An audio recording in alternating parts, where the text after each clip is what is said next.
Right, I've left my phone in the press room, just double checking. Please make sure this is huge this afternoon.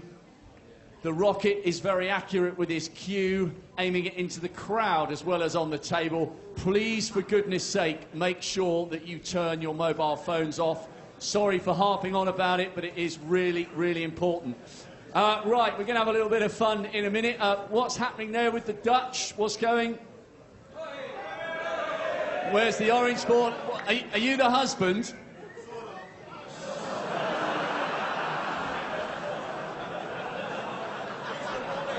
Mate, if you should be with another girl, you shouldn't be wearing an orange T-shirt, because you're definitely going to be seen on TV.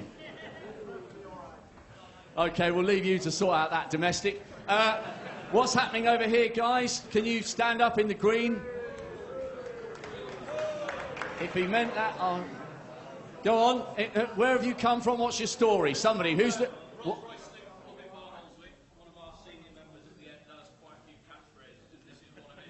Just read it out for us, for those over there who can't see it. If you make that, I'll stand up and stay up. Right, what's the story? I'll jump up and stop up. Basically, if you meant to do that, then I'm a monkey's up. OK, you can buy tickets. I'm sure they'll be doing a show in a little while. Right, anyone else? Who did we have to say hello to? Have we got the Romanians in again this afternoon? Where are you? No? OK, they obviously got bored. They've gone home already. They've picked a bad session to go. Right, OK, we've got 2 volunteers here, guys. Just keep me posted on the time. What's your name? Ben. Ben, where are you from? Hull. Hull. Right, OK, Ben, who's your favourite player? Ronnie. OK, Ronnie O'Sullivan. And we have a very proud young Welshman here. What's your name? Zach. OK, Zach, so you obviously want Matthew Stevens to come back into this one. This is dead easy, boys. By the way, why aren't you in school? Because this is more important than school.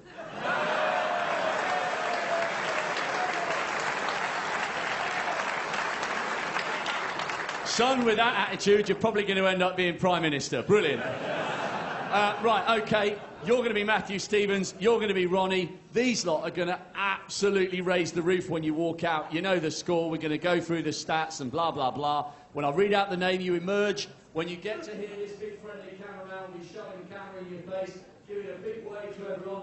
It's a lot of faces, but every single one of those faces is very, very friendly. And the more you give them, the more they'll give you back. Right, boys, let's make sure you get a moment to remember. Come backstage. Now, watch those wires. So, you're going to come out first, remember. Come out early, right away, and you're going to be on. Okay? So, one at a time, lads. You know the score, you know the score. Okay. I love it. At least he was honest. More important than school. No, wait out of sight. That's for the drama. Okay. So imagine we're live and it might go start. Thanks for coming. Take your time. All about you. Okay. So here we go then. Please welcome a player back in the semi-finals for the 6th time here. He absolutely loves the Crucible. He won 11 in a row against Ryan in the quarter-final and drew on all his experience to hang on yesterday in this match. Former UK champion, twice a World Championship finalist, the Welsh Dragon, Matthew Stevens. Oh my gosh. Baby, let me.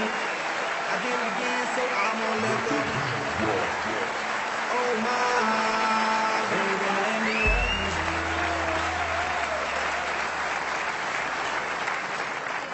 That was very, very coolly done. It's an awful lot of faces out there, and he delivered that in style. OK. And his opponent, the most naturally gifted player ever to grace the modern game. What a memorable run he's had here so far. One of his breaks against Williams produced a standing ovation. He has been nothing short of sublime. Back to his very best, the 3-time champion of the world. Blink and you'll miss him, the Rocket, Ronnie O'Sullivan.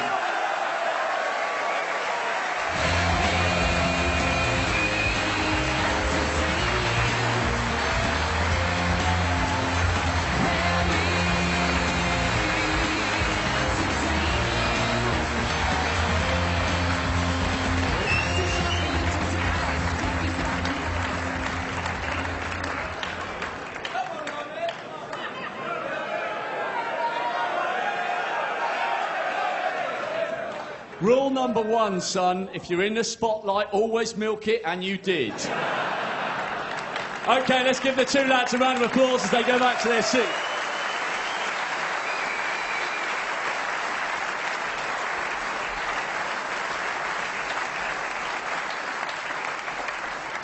OK, ladies and gents, we've just got time for a really quick rehearsal. 1 minute to rest, no problem at all. When they throw to us on the arena floor, I'm going to say something like this. Good afternoon, ladies and gentlemen. We are crackling with anticipation. That is your cue to give it a cheer. Quick rehearsal, if we may, and then we're ready to rock and roll with what should be a brilliant afternoon.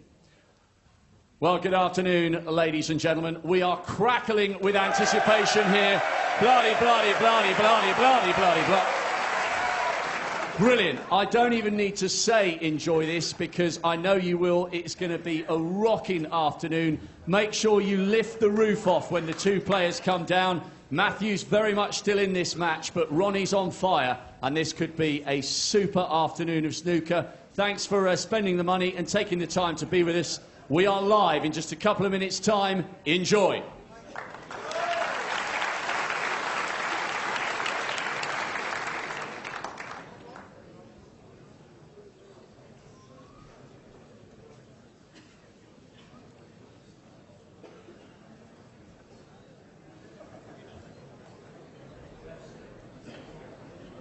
Ladies and gentlemen, we can't do it without him.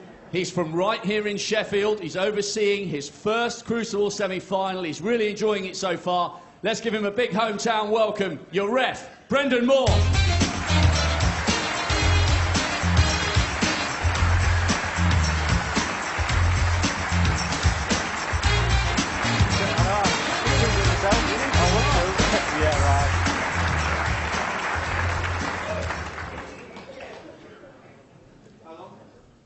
Yours.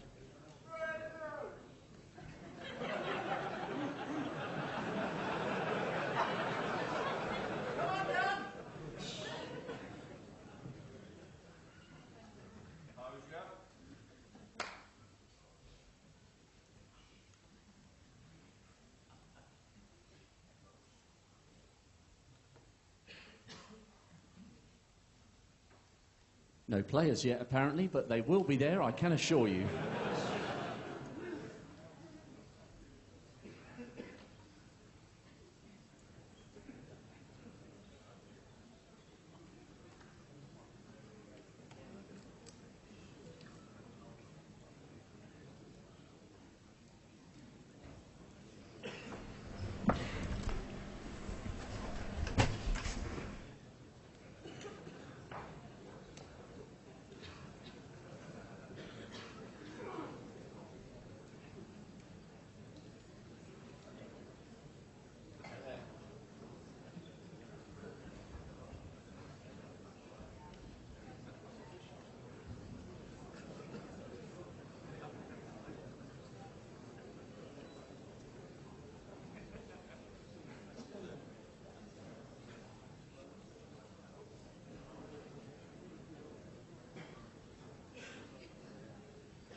Good afternoon, ladies and gentlemen. We are crackling with anticipation here at the Crucible. What a session of snooker in prospect for this second semi-final of the Betfred.com World Snooker Championship.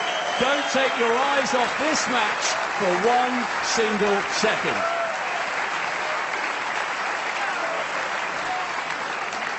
Please welcome a player back to the semi-finals for the 6th time here. He absolutely loves the Crucible stage. He won 11 in a row against Ryan Day in the quarterfinals, and he drew on all his experience last night to hang on in this match. Former UK champion, twice a World Championship finalist. He's the Welsh Dragon. He's Matthew Stevens.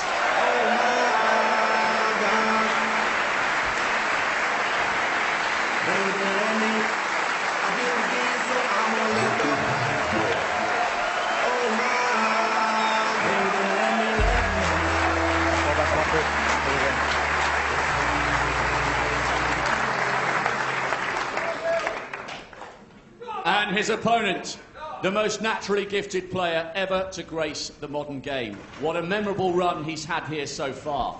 One of his breaks against Williams produced a standing ovation. It was simply sublime. He's back to his very best here at the Crucible. He's a 3-time champion of the world. He's so fast, blink and you'll miss him. The Rocket, Ronnie O'Sullivan!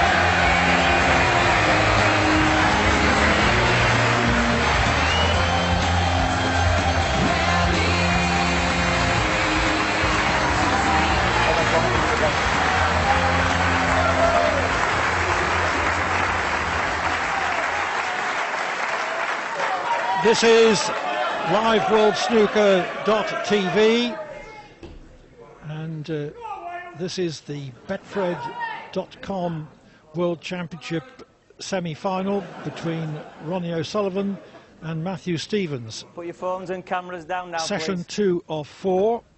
Yeah. O'Sullivan resumes with a 5-3 lead. Thank you, ladies and gentlemen. Frame 9. Ronnie O'Sullivan to break.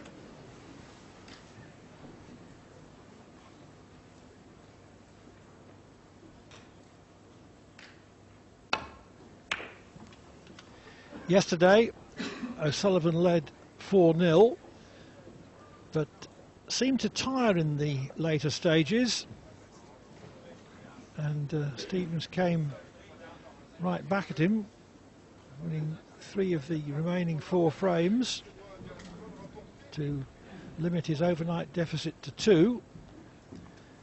Of course, yesterday O'Sullivan was coming in off the back of a 13-10 quarter-final win over Neil Robertson, in which on the last day they played 2 sessions back-to-back, which was very draining. A lot of tension in that match. And a lot of quality in that pot from Stevens. Yeah, that was superb, and got him off a good start. Getting the cue ball up the table was half the battle for him there, but he played it well.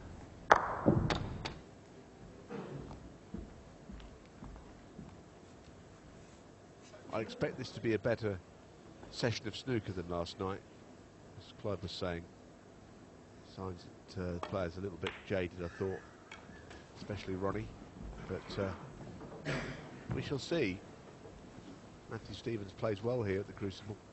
Could have been to world 6. champion on 2 occasions when he's lost narrowly in those finals, so maybe not that recently, but he's played well all the way through. 7. Lost 18-16 to his fellow Welshman Mark Williams in 2000, having led 13-7.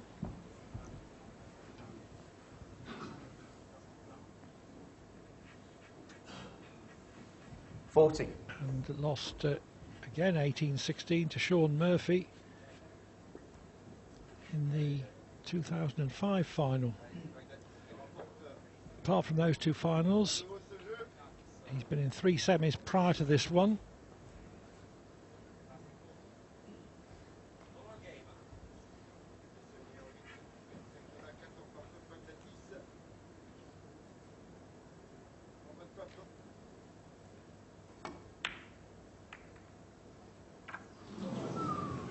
Matthew Stevens, 40.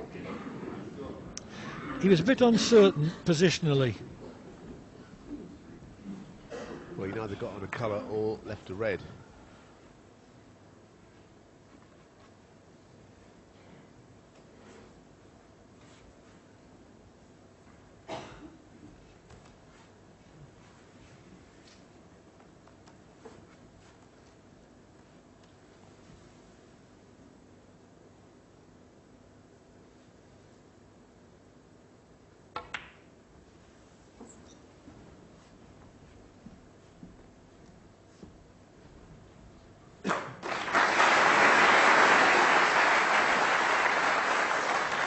No trouble for O'Sullivan to put the cue ball on the required diagonal.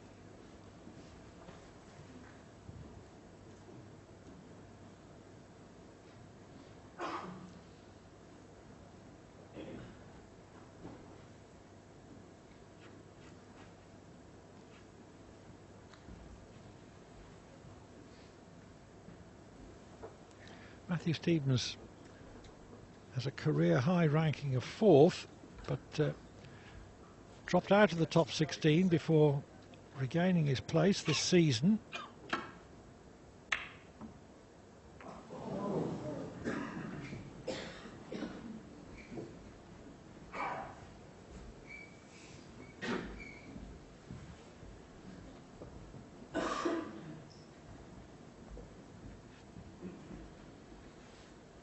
The red dead straight, so it's a big shot positionally to get on a colour.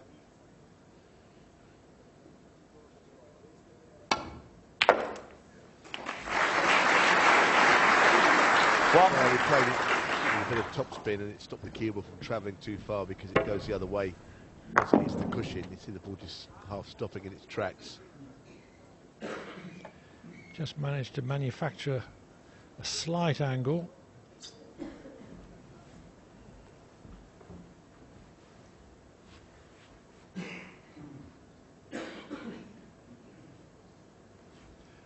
Oh well, there's an invitation.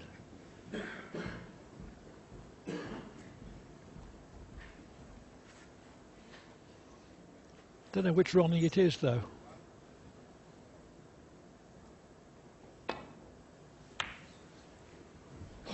Ronnie O'Sullivan 1.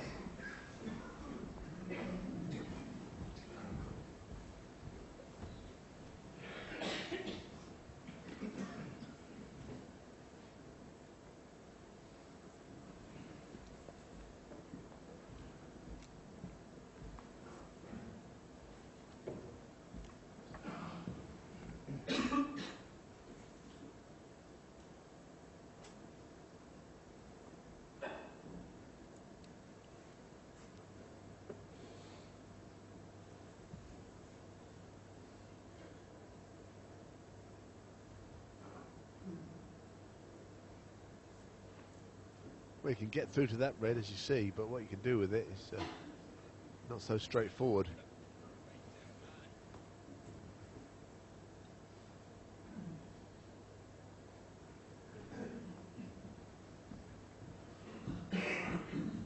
Looking for a minute now at the shot.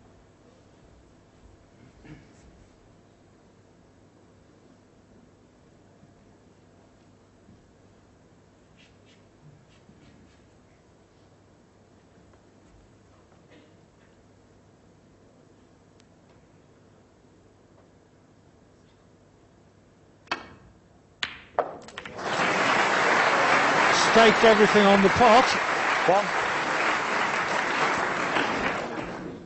It hasn't been lucky with position.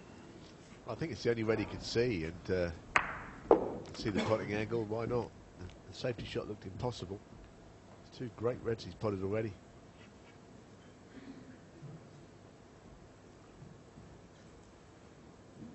And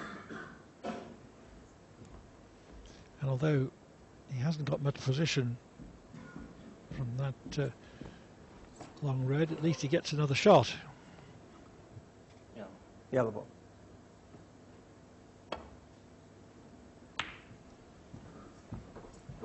Matthew Stevens 1.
Very, very close shot.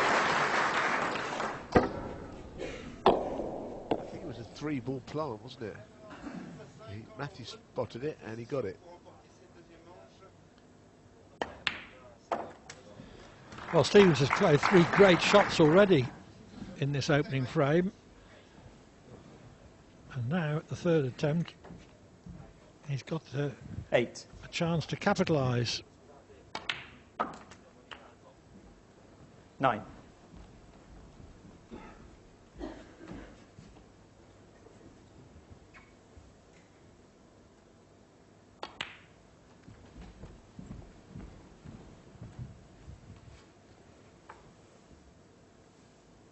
$50. 16.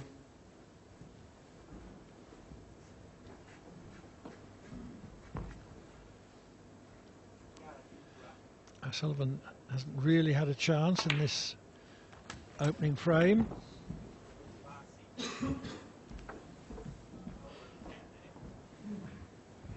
$23. O'Sullivan standing at 92% pot success rate for the tournament. Stevens at 91.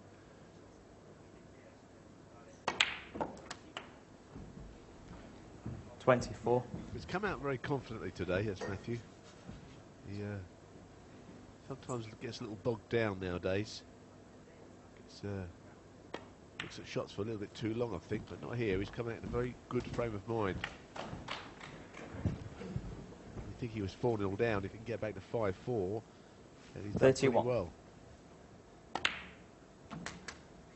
32.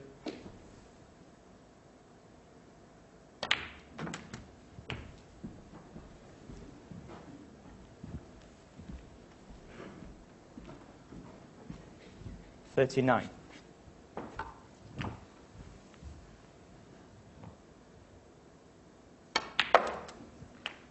40.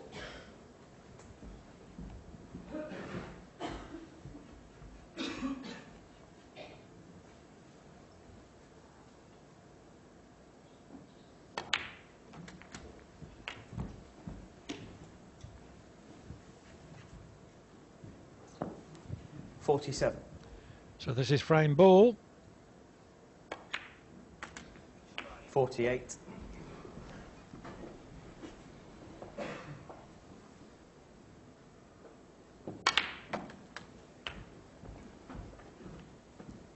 Ronnie just making 66 as his highest break yesterday tells us that he 55. didn't play as well as he can, or had done in his previous matches. Matthew had a little moan about the cushion there. He thought it was bouncy or something. But the frame is his. 56.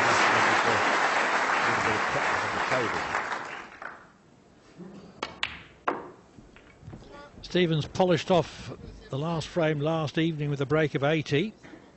59. 60. And he's come out today in the same sort of form.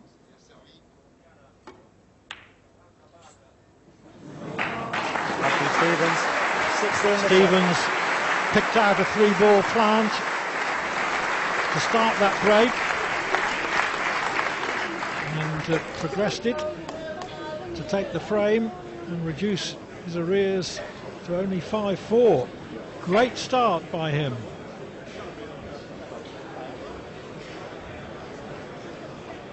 There was no reason to expect Stevens to do particularly well coming into the tournament. He'd lost in the first round of his previous 4 tournaments, but he almost always does pretty well at the Crucible. He likes the long matches, and he's a fine cueist. Look at this for a long pot. Yeah, on the only red that he could see. So it was probably forced into it, but either way, it was a good shot. Had a chance to admire it there because of the television screens in the arena showing the action replays. Thank you. Frame 10. Matthew Stevens to break.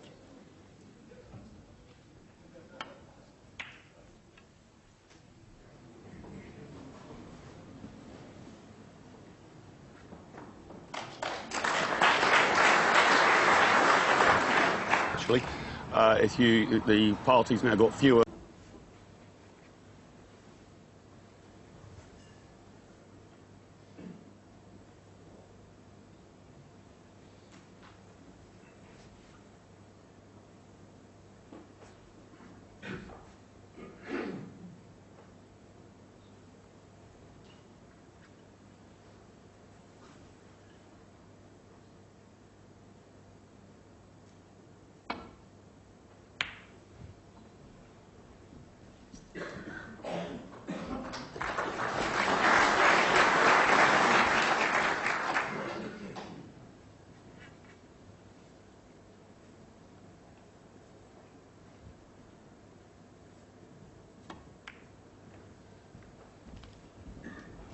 Matthew just playing to the bolt cushion there.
Safety from both players pretty good. Roughly 9 out of 10 of their safeties have not led to their opponent potting a ball next shot.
The double kiss. I wonder if Ronnie will have a go at this red.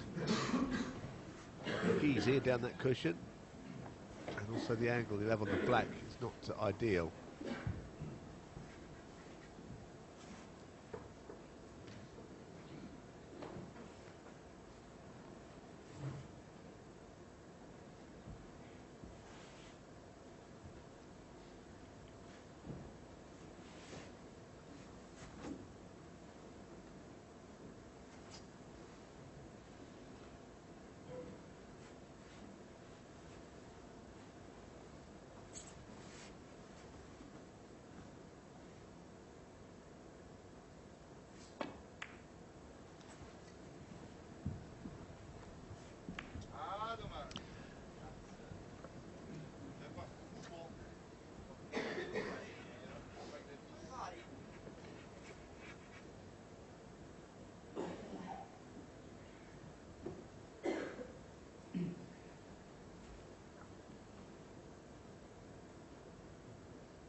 possible pot to left corner. Won't be running into other balls.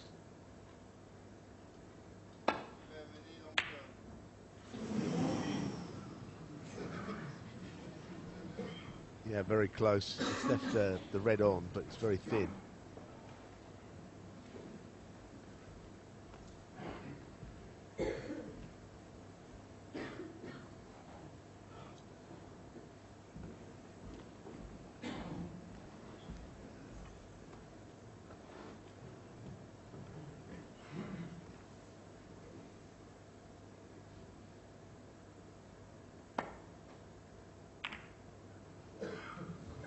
He didn't go for it, and ended up leaving the red that's easy, quite easy to Ronnie. So, second shot went wrong for Matthew. So easy, it's not over the pocket, but fancied he might be able to pot it from there, and it's looking getting up the table for the blue. A brave shot.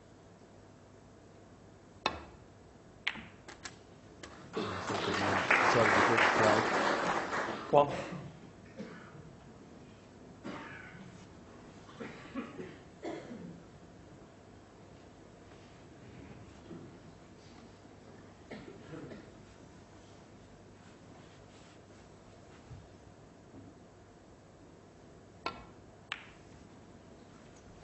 Ronnie O'Sullivan one. Could have snookered Stevens behind the green, but O'Sullivan noticed that the pack was very tightly bunched and wouldn't have given Stevens any problem.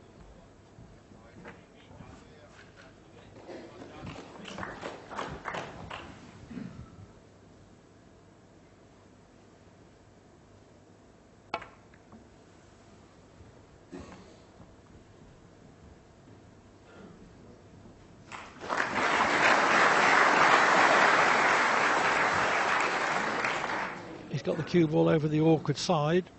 The blue is the end ball in the bunch to the left. And Stevens hasn't got a shot to the right of the bunch.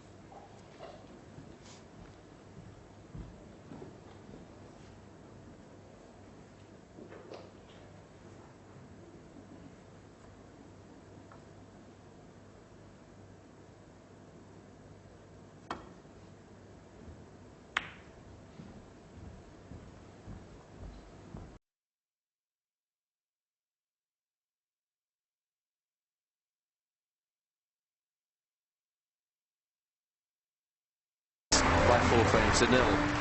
For the first 4 frames, obviously very important in any match to get a good start, to stamp your authority on the game. O'Sullivan did that. OK, 4-0 was probably a slightly unfair on Matthew Stevens, but 4-0 the score it was at the interval. Matthew Stevens had it all to do.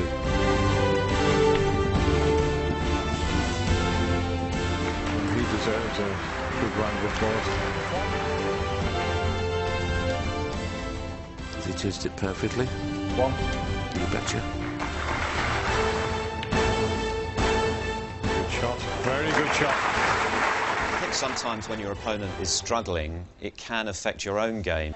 And I think perhaps O'Sullivan's concentration was a little bit affected, and Stevens managed to pinch a couple of frames, which has kept him in the match.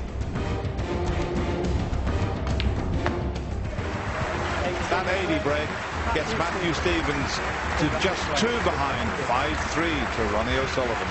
I think Matthew Stevens would have certainly slept the better of the 2 players last night. It was a session that Ronnie O'Sullivan knows he should have won 6-2 or 7-1.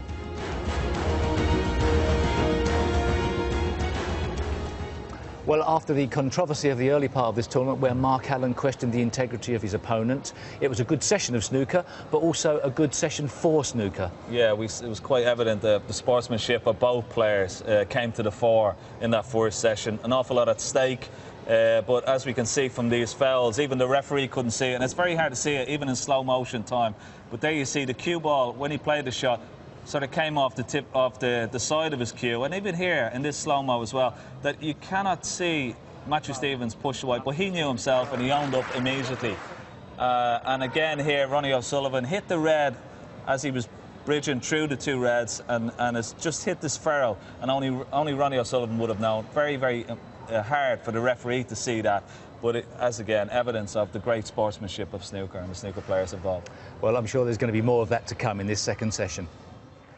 Please welcome a player back to the semi-finals for the 6th time here. He absolutely loves the Crucible stage. He won 11 in a row against Ryan Day in the quarter-finals, and he drew on all his experience last night to hang on in this match. Former UK champion, twice a World Championship finalist, he's the Welsh Dragon. He's Matthew Stevens!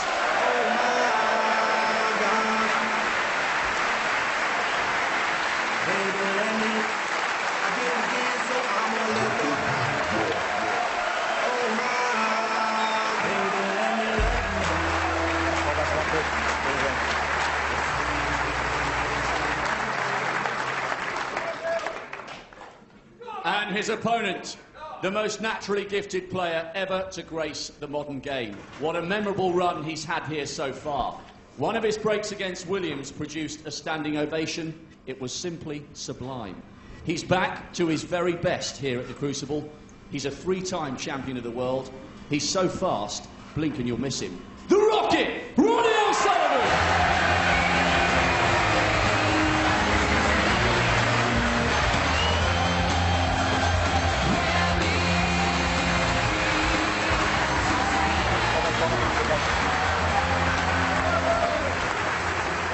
Well, that was the scene at 2:30 when they returned for the second of a possible 4 sessions in this best of 33 frame semi-final. 17, the magic winning number. Now, Matthew was won the first frame of the afternoon with a knock of 60 to move only 1 behind.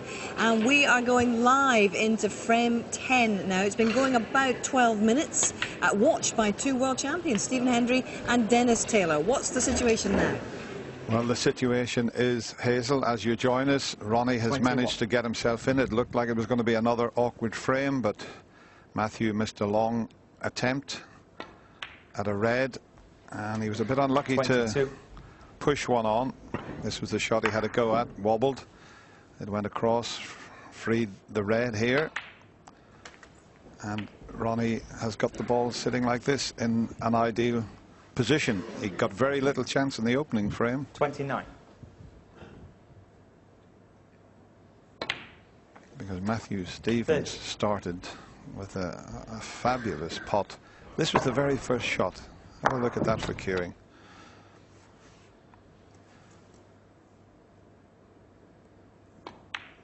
And he went on to make a break of 60, and that's how he won the opening frame. But Ronnie's 37. Been patient, hasn't he, Stephen? He has. And in this frame we had 38. Virtually 10 minutes with a score 1-0. You wouldn't expect with these 2 players, because they're both high scorers and attacking players, for that to happen. But you say Ronnie was very patient, played good safety, forced Matthew into taking the long ball, and this is a result. At the beginning of the break, I think he put it red, pink, red. The reds were together, and then used the blue, which was nestling in the pack of reds, and everything in the open. This was the shot that Stephen was talking about. Have a look at this. To open the reds. Perfectly executed.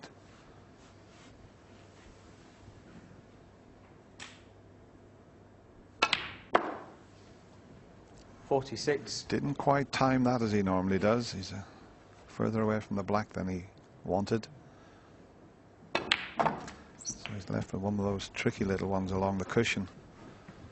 He's got to be a little bit careful he doesn't snooker himself here. 53.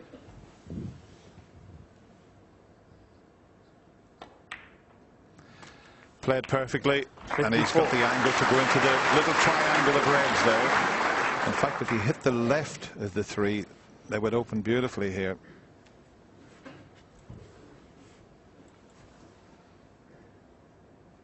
Doesn't have to hit that end red, but that would open them up, and he's been unless the plant is on, he's very unlucky there. He thought all 3 would have been in play. 61. And he's out of position just when he looked like taking the frame. Yeah, a little fuller contact would have been better, but we're talking about millimeters there. Now, what's he looking at there? Just a good safety. You're 62 in front. I know he wants to try and leave that red near the cushion.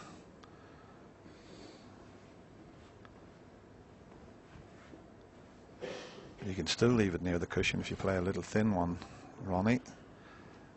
That's his little bit of insurance with a 62-point advantage. And he's tried to double it twice across and keep it safe, and he has done.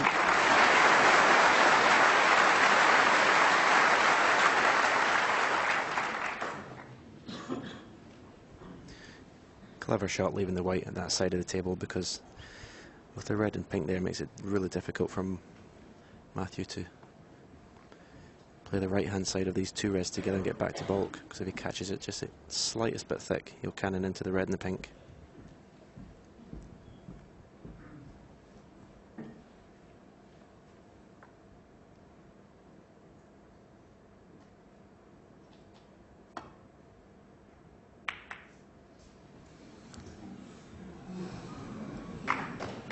Pretty clever shot. Okay, almost knocked the pink in, but there wasn't many options open to him. As Stephen explained, Ronnie had put the white in a difficult place. And bringing that pink into play is to Matthew's advantage, being 62 behind.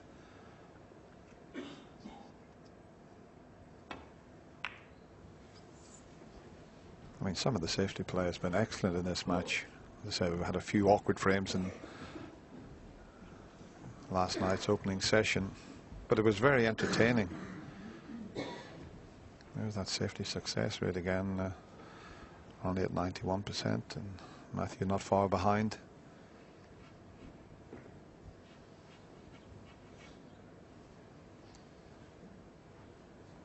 Matthew's got to improve on that pot success rate. Got to get it up into the 90s, or at least 90.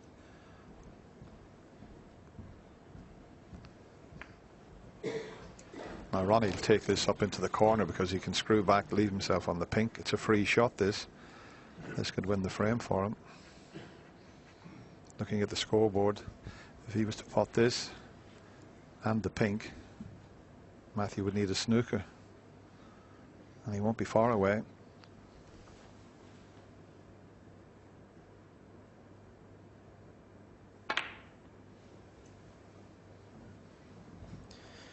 I suppose the only problem playing that now is he's brought the only red that was slightly awkward into play. That was funny. Both players were looking from either end to see if he could get past the blue. Matthew now looking from where Ronnie was having a little glance, and that's why, because there possibly is enough sticking out, and if he could pot this with the pink right over the pocket.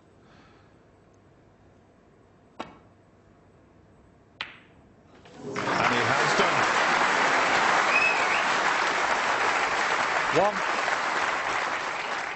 And all of a sudden, Matthew Stevens in with a little bit of a chance. Difficult to control the cue ball here. A cannon onto the two reds wouldn't be a bad idea, just to the right of the pink spot. Even if he slipped past those two reds, he would leave the other one on. Yeah, if we're trying to pot the pink, you know, and play with a little bit of right-hand side. As you say, even if he misses the cannon on the three reds, you know, hopefully he'll avoid the enough in the left centre, but there's a red that goes into the same pocket.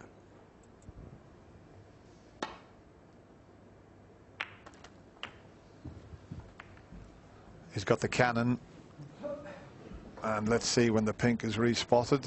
Is he on the red to the middle? No. He had a dead straight red until that pink went back on its spot. He's got another straight red up into the corner, which is much more difficult, but if this goes in, every chance then.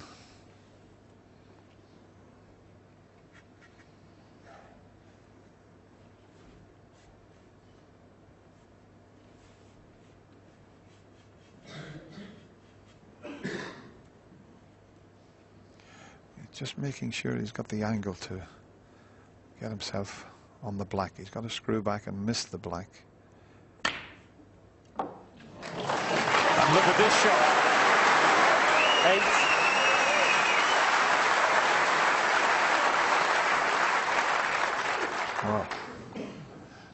black on the way back to catch the 2 reds was fabulous. It really was a terrific shot, that.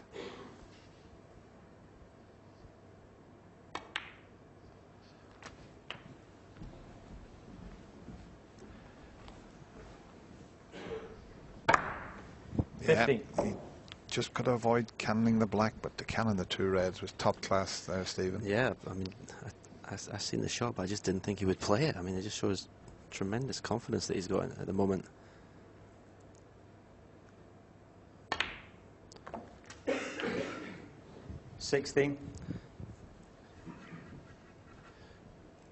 These are the sort of frames you have to win if you want to be world champion. You have to be able to pinch these frames when you're 50, 60 behind.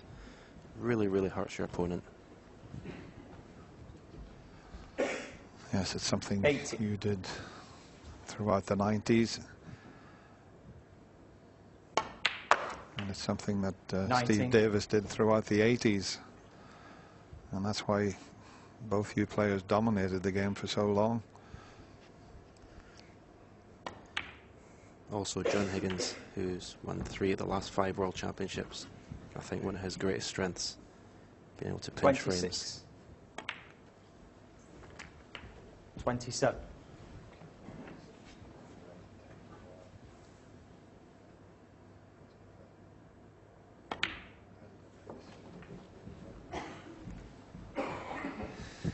Well, he looks in absolutely devastating form here, 33. Matthew. This is the way he played in the earlier rounds. And he's doing it now in the semi-final against the favourite, Ronnie O'Sullivan. And I think the fact that he was 4-0 down, to be just 1 behind, has given him the confidence. Now, can he go on and clear these to level the match?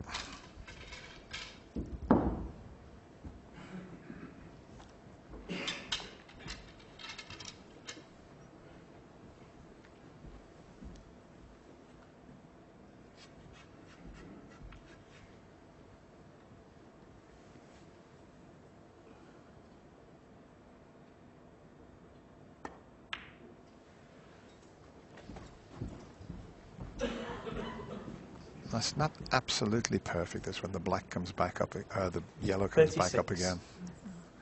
I don't know if he can roll it in. He might have to leave the green in the middle pocket. No, he could roll it in. Just touch the brown, but 38. that's perfect now. 41. Well, what a frame of snooker. Just Ronnie O'Sullivan attempted a red up into the corner as a shot to nothing. If the red goes in, he wins the frame. 45. He's gone the wrong side. It just means he's got to force the blue in to get around the angles. Yeah, just a wee bit of adrenaline there. This is too hard. This is going to be too hard. 50. He's going to have to take this to the middle pocket. Okay.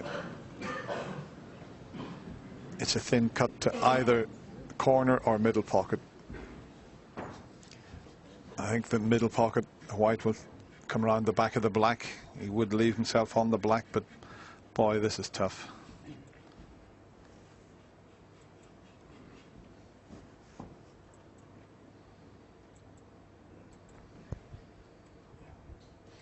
If he cuts the pink in, that's the sort of angle the cue ball will take, and he'll finish on the black.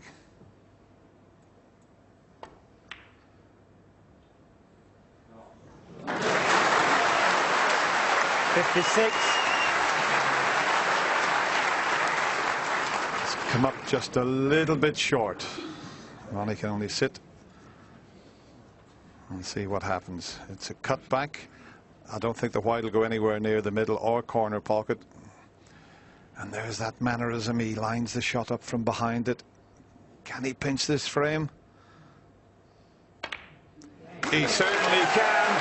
Ronnie O'Sullivan on a break of 61. It looked as if he was going to win the frame, but what a fabulous clearance from Matthew Stevens. And from 4-0, all of a sudden the scores are level at 5 each. Well, I know it's early days, but what a turnaround already in this match. Has the makings of a great semi-final now. Fantastic, and what a brilliant clearance there from Matthew. He had to pull a couple of shots out of the bag there.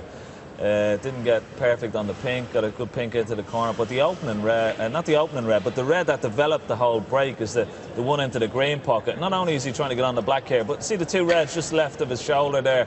He comes off the top cushion, brings them into play, and then it becomes a frame winning chance, and a great clearance from Matthew. How much is that going to hurt Ronnie, knowing that he could indeed have pushed on further last night and established a bigger lead, and now suddenly we're back to square one? Well, there's two reasons why you walk out of the auditorium. One's to go to the toilet, and the other is because you're reeling from the blow that the other person delivers. And I think probably, possibly, that's the case. Just get out of there and just settle yourself down, because that would have been a shock to the system. Ronnie O'Sullivan thought he was more or less home or dry. He didn't expect Matthew Stevens to come out firing like that. What a great clearance. One of the best clearances at the semi-final stages, one table setup we've ever seen.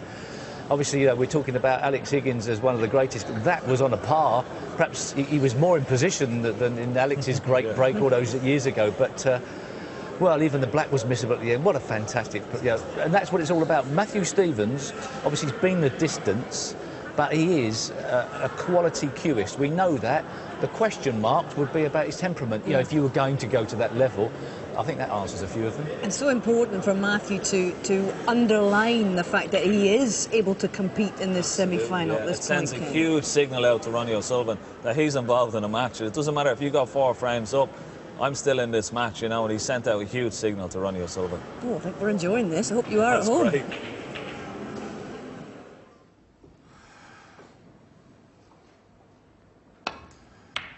I can tell you what, Hazel, Stephen Hendry and myself are certainly enjoying it in the commentary box. That was a fabulous frame of snooker. And not a bad break-off shot from Ronnie. He's brought the red up, but the brown has covered that. And, well, Ronnie was just one shot away from winning that frame before that unbelievable clearance. And we can show you that while Matthew's thinking about the safety. I thought he'd play it not quite as hard as this. He didn't want to leave one in the middle, but he made it a bit more difficult. But he thought he was going to get away with that. But the pink was on, the frame was over, but there was just enough of that red sticking out. And, well, it was some clearance.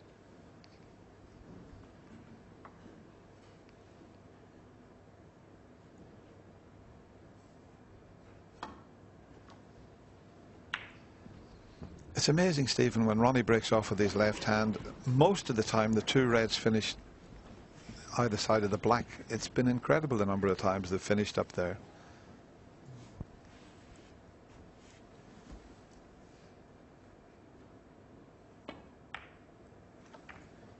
Yeah, I don't know. I don't know the reason why he breaks left-handed.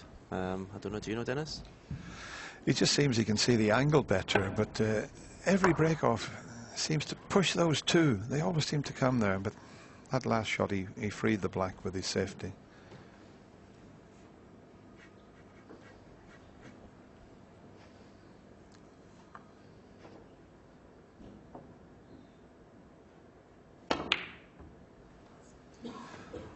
Yeah, I remember a few years ago at the Crucible here, and in the practice room Ronnie was playing some shots left-handed, and there was long pots. He said he could see the angle better when he was down playing with his left hand than he could with his right hand. I found it strange, but that's exactly what he told me.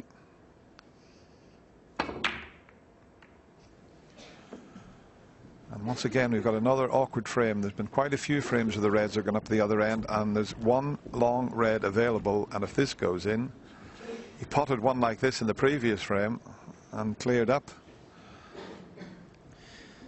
Yeah, and I think he can be quite confident with this because I can't see what he's going to leave. If he misses, he's just leaving the white where the red is.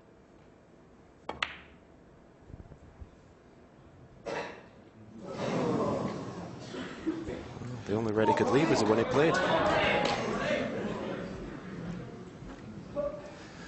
Yeah, it was a free shot, as you say, Stephen, but he got reasonably close, so much so that the red stayed there. Now the white will automatically come back towards the brown if he doesn't put any side on it. So let's see if he puts a little trace aside. He's hit the brown, but that's okay. He's pushed it over the pocket. He's on the yellow and green. So a chance for Ronnie to do something about what happened in that last frame, because he did go out of the arena, as Steve Davis said, just to maybe just compose himself a little bit.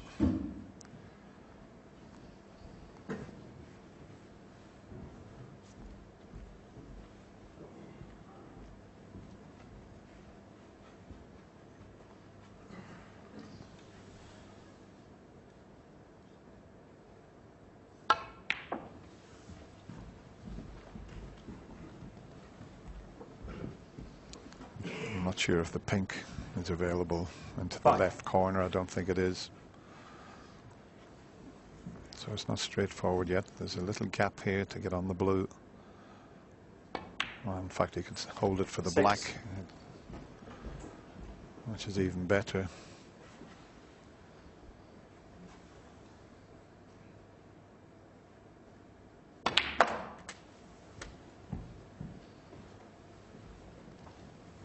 Just a test of your temperament after what happened in the previous frame.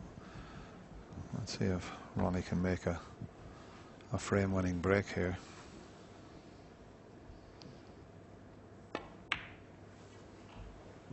$14.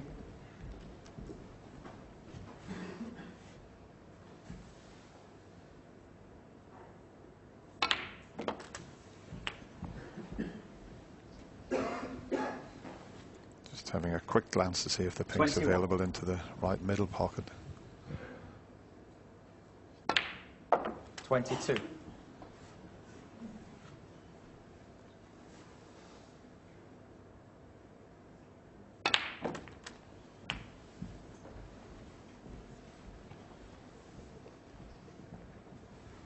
Yeah, 29. Area where the cue ball is at the moment. If Ronnie keeps putting the cue ball there, it's giving him a choice of at least 5 or 6 reds every time. So that's where I'll keep putting the white ball.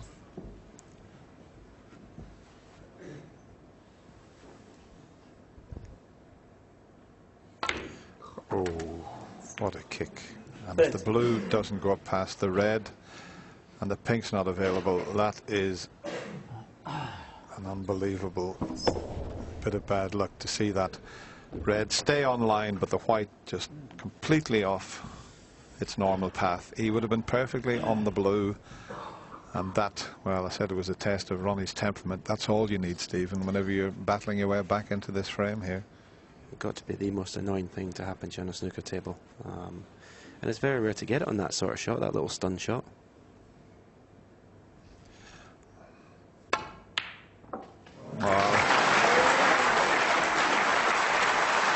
That's a very brave shot. 33. A very brave shot, and the crowd appreciated that after what happened with the kick. So 34. absolutely nothing wrong with Ronnie's temperament and focus.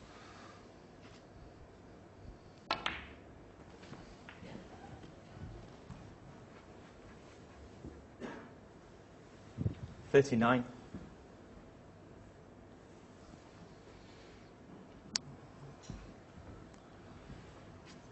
He's not quite sure from that angle as to whether he would hit the pink maybe just before the red. So change of plan.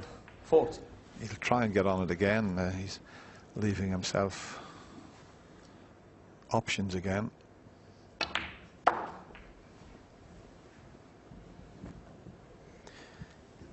He's pulled the white another couple 45. inches again, the same place, too far. He doesn't want to play any risky positional shots. He wants to make sure the frame this time.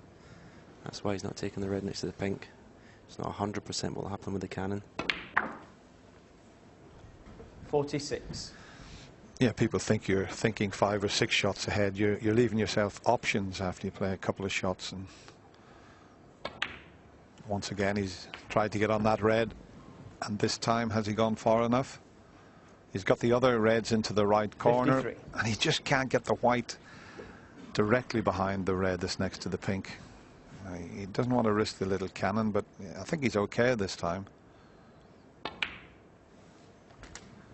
54. You could see no problem with hitting the red first there. If it's a split ball, if you hit them both together, it's a foul shot.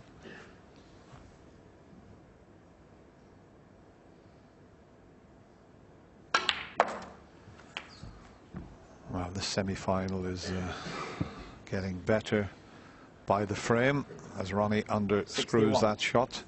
And now this is similar to the previous frame. He's almost over the winning line. This red will cut.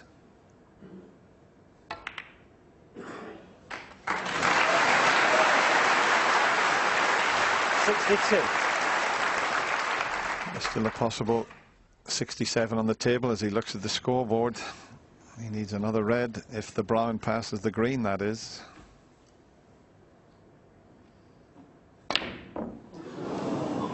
Well, it did. He only needed the brown and that red along the cushion. He's not going to fluke it, surely.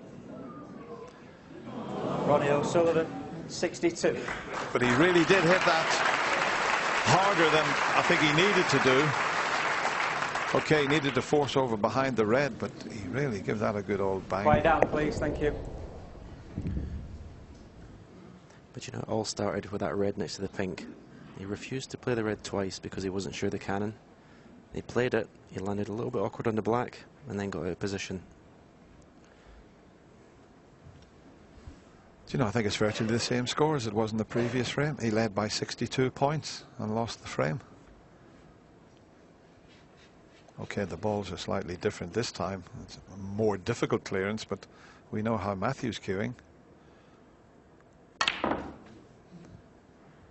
And even that shot there, I mean, that's a terrific positional shot.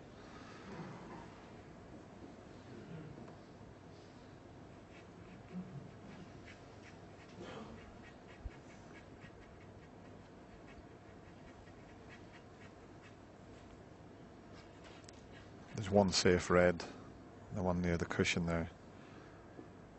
And it's a bit ambitious to try and move that from here, but it's what he sort of, he may have tried it, but certainly played with lots of right-hand side there. Yeah, I think because he had a thin cut on the brown, he decided to put all his eggs in one basket and play that shot. But that's the worst one he's hit today. Matthew Stevens, 5. Well, he's knocked in some unbelievable long pots. That was just a lapse in concentration, you'd have to say. Didn't push the cue through in a straight line that time.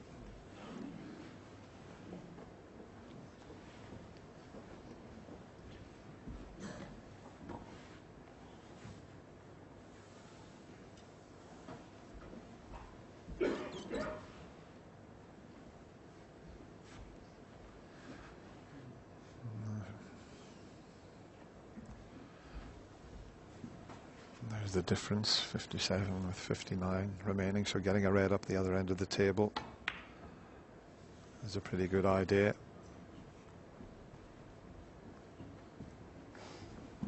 Ronnie will be trying to knock reds onto the cushion, and Matthew Stevens will be trying to keep them in play.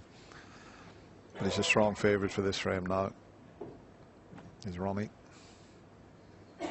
But we've seen what happened in the previous frame.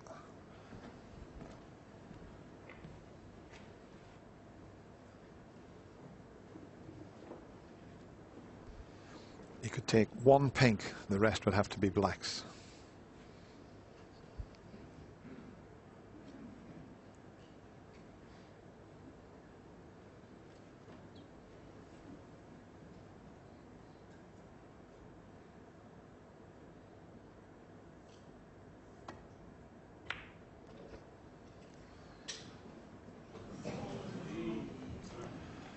From that angle into a middle pocket was just so difficult.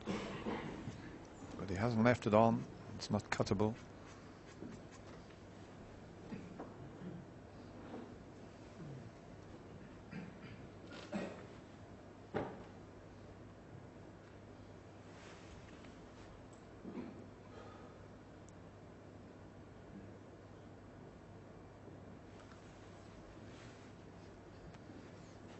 He wants to try and move that red away from the pocket, but you know, there's a shot on. He could push the red off the side cushion down onto the baulk cushion, but he'd leave the white near the pocket, and a chance for this red up the cushion, a red that he wants to keep tied up there. You see, he's just looking to see if he leaves the white there, what sort of a chance would Matthew have.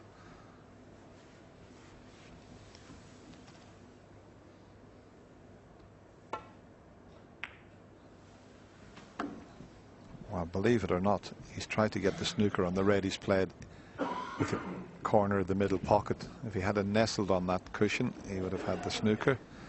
As it is, Matthew can see it, and he can screw back. He can take the pot on and screw back towards the pink and black. But you have to be absolutely precise with this.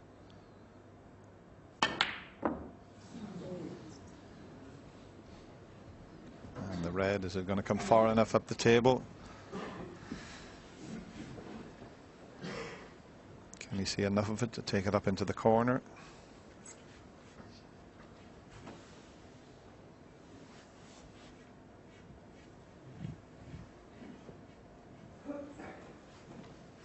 Well, maybe he can't, because he'd have been down. He would have tried the long pot, screw back towards the black.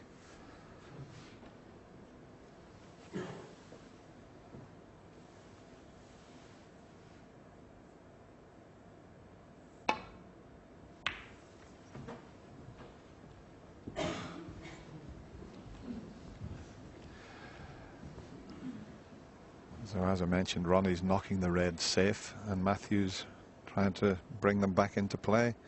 Might be able to bring both of them into play here. He's certainly got one up near the black, which he needs. And Ronnie be reluctant. The straightforward safety would be off the one that's near the cushion there, to the right of the green. He still might have to play that. There's no other easy safety. No, I might even be tempted into taking this red on.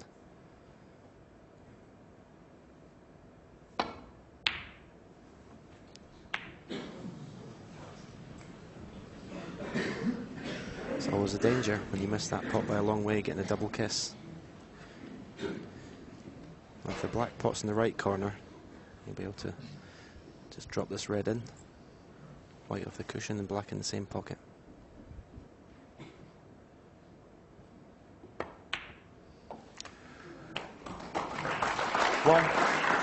It's amazing, you know, Ronnie had a chance to play an easy safety shot off that red to the right of the green. He didn't want to remove it from the cushion, and well, Matthew has a bit of a chance now, but he's got to get, as I mentioned, he could take one pink with one of these reds, and he might be able to, well, he's thinking about leaving a double in a couple of shots' time.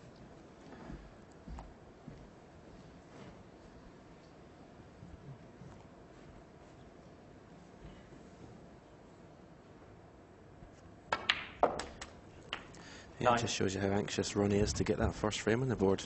He had an easy safety, as you say, with the red for the side cushion. I know he didn't want to move it, but it would have been an easy safety. But wanted to leave it there as insurance.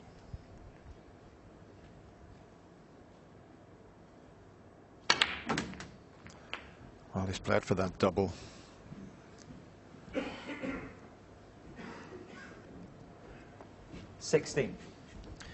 I was never any good at doubles, Dennis. Is it on? It is on, but he'd have to maybe play with a little bit of right-hand side. He's just debating whether it's worth the risk. And we'll see how he's queuing, whether he's going to take it on. He's going to straighten this red up. Yeah. Where's the red going to finish, though? Now, can you believe where it's finished? 16. Similar to the previous frame. He knows that was close, but this is this type of shot Ronnie, as we show you the double again, but Ronnie had this sort of shot and missed it in the previous frame. Is he going to get closer this time? Oh, he's missed it again. In the last frame, it went near the other corner pocket. Yeah, those are the type of shots you either want to miss it by a mile or pot it, because if you get so close, the red doesn't leave the pocket. Now, can he find the path between green and brown to get back up for at least the pink? If he cannons one of those colours, he's going to finish up needing a snooker. Key shot here. found the gap. He's coming near this corner pocket, though. It's a tough black. It's a must pot, otherwise he'll need snookers. Be no attempt to get anywhere near the last red. It's all about trying to keep yourself in the frame with just a good pot here.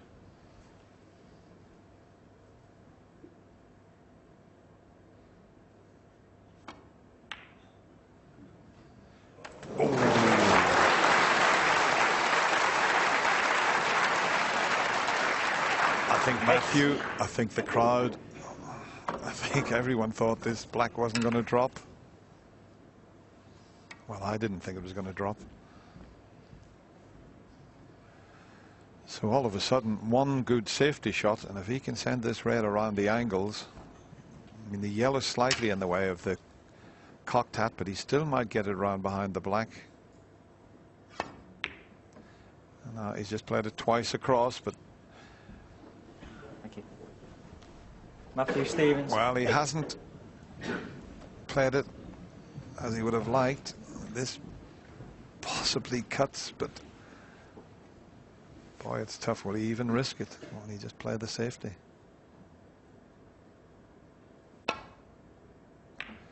Will he risk it? Where's the cue ball? Doesn't matter. One.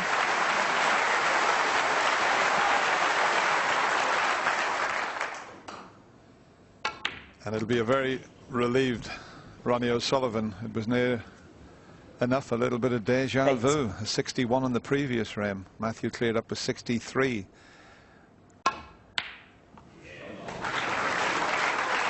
Ten.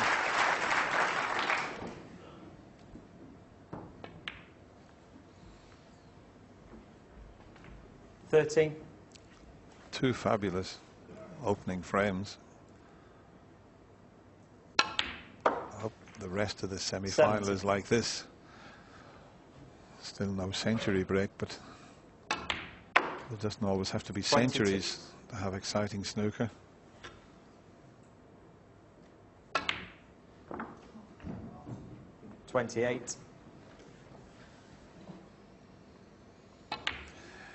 He'll be feeling a little better now, Ronnie O'Sullivan.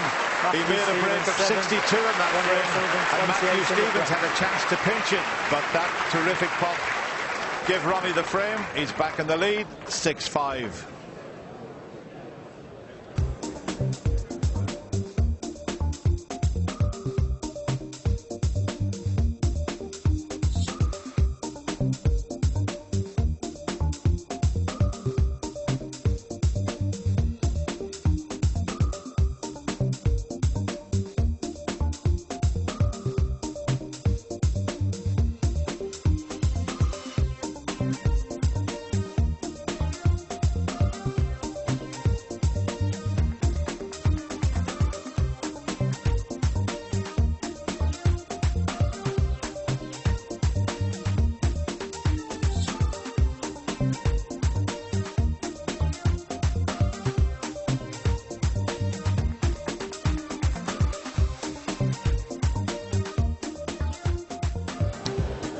And as we reflect back on that frame in which Ronnie got himself back into the lead, I think it's probably a good point to discuss how even-tempered Ronnie has been here. He's never panicked when people have come back at him, as Matthew have done. What particularly has been the defining hallmarks, if you like, of the way he's attacked this championship? I think his patience and particularly his focus, and also his desire to win. You know, I mean, we've seen it earlier in this championship. He was playing for snookers against Peter Ebdon when the games were getting dragged out, but he was still willing to carry that fight. And we haven't seen that from O'Sullivan for quite some time. So obviously working with Dr. Peters, as I said, having a few friends here as well, has certainly focused them and calmed them down, and he's willing to fight for everything.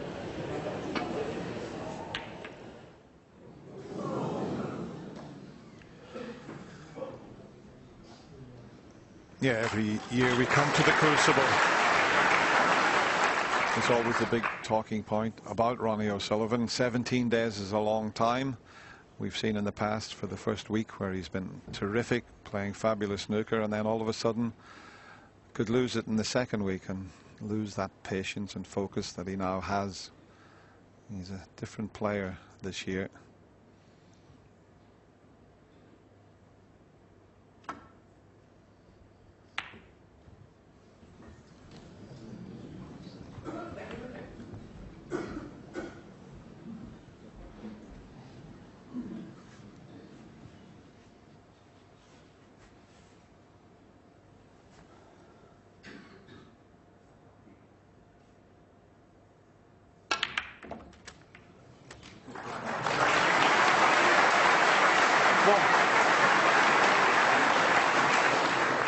Well, have a look at this split. I mean, the balls have broken beautifully there.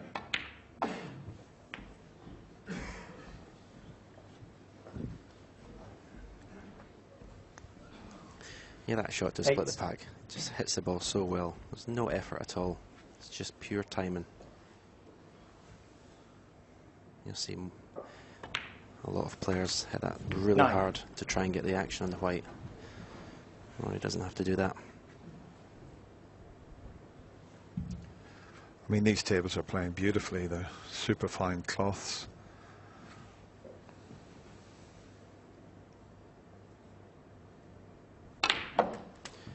You'll see most shots. When he brings the cue back the last time, he brings the tip almost to his thumb in his bridge 60. hand. So it's maximum action from the cue. Cue does all the work.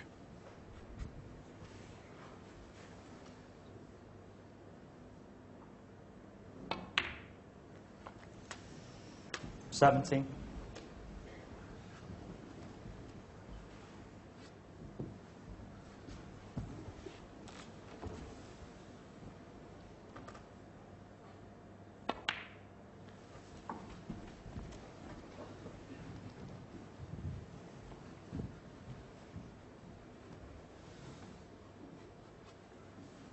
$23.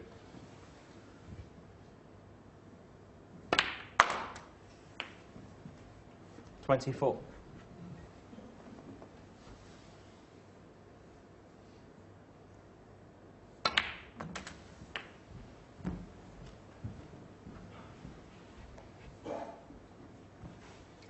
$31.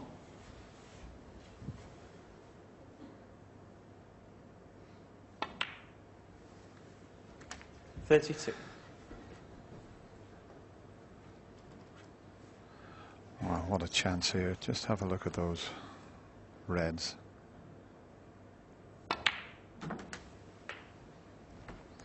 Mid-session interval coming up after this frame, and it's been a very, very entertaining opening second 39. session here. Yep. No really big breaks. 1, 2, 3, 4 breaks over 60. 2 from either player. But it's been a fascinating start to this second session.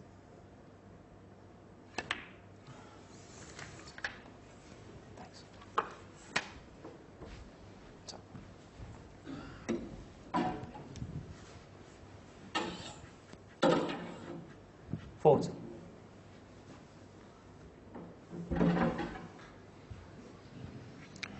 Well, I'm not sure what happened there with something underneath the table. There was a noise. There it is. They just fell off its stand there.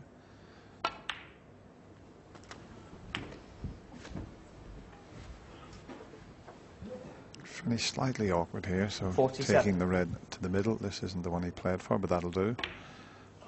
Once again, Ronnie putting 48. the cue ball where he's got options and different choices.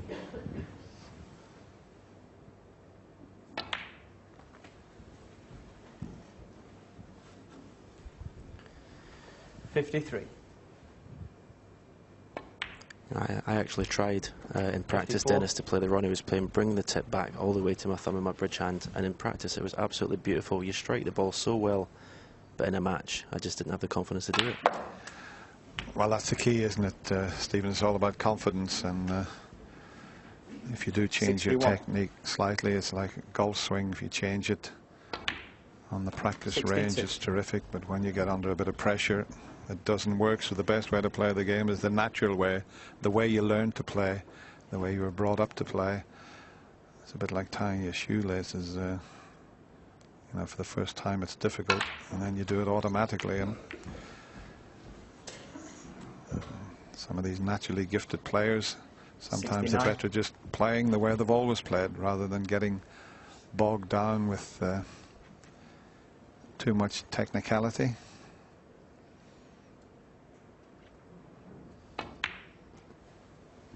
You're looking at 7. As he gets a terrific round of applause, you're looking at the most naturally gifted player the game's ever had. 72. Yes, without question. 73.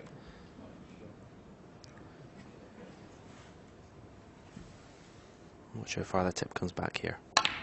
Almost comes off his hand.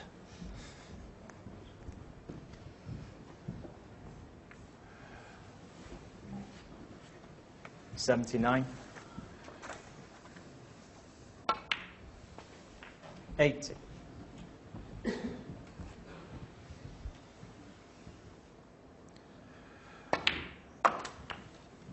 We've had 62 centuries this year at the Crucible. 86.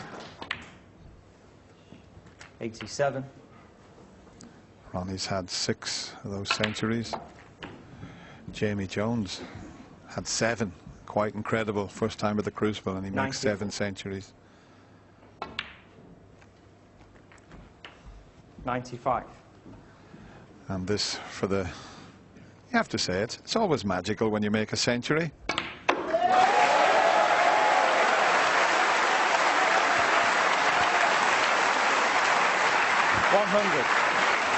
677 centuries Ronnie O'Sullivan has made in his career.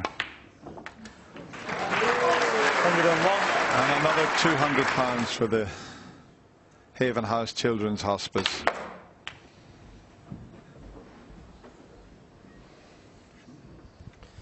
I think he's got a great chance to be the first player to make 1,000 centuries, Dennis, if he plays long enough. 110. Well, he's closing in on your record, which is something like 760. I'm not quite sure. 775, Stevens just informed me. Oh, there's a trick shot to finish off. That doesn't matter. What a response from the Rocket. He was put under pressure, and that's how he responded with that magnificent break of 110, and he goes to the mid-session interval, leading 7 frames to 5. And having been all square in a blink of an eye, he's got a 2-frame advantage once again. And really the foundation of that particular frame win was that opening shot and the power that he had to open up the pack, Steve. Yes, he generates lots of action on the cue ball, and after Matthew Stevens had failed to hit the correct ball in the safety shot, he left Ronnie with what looked like just a sort of reasonable chance, but one shot later, it looked like a 147 chance. Yes. Stephen Hendry sitting in the commentary box going, oh no! We thought it might be highly appropriate if he'd been in the commentary box, he was certainly going to put one in there, but not to be when he took the pink, obviously. And how will Matthew reflect on the last couple of frames? I don't think he'd be too upset. I mean, there's nothing he could do in that frame. Maybe the chance in the previous frame he could have maybe stole it. But I think he'd be very happy that, you know, he's still well in touch with this in this match, and there's only a couple of frames in it. And I think he'd be pretty pleased the way he's playing, because the way he's held himself, the way he's come back, and everything Ronnie has thrown at him, he's taken it and he's fought back hard. And it's a fascinating match, and both players at the top of the game. It's great to watch. Yeah, we've waited a long number of years. They've never played one another at the Crucible, and this really is living up to expectations today, isn't it? It is, and obviously there's from the situation that Matthew Stevens found himself in, 4-0 behind. If somebody had then asked him, you know, would he settle for 7-5 behind, he'd have bitten their hand off, yes. Definitely, OK. Well, you know, if our snooker loopy pub quiz were a marathon, today we would be entering the mile and crossing the finishing line and heaving a huge, massive sigh of relief about so doing. And so it is that we feel about the concluding round of this year's episode Down the Pub.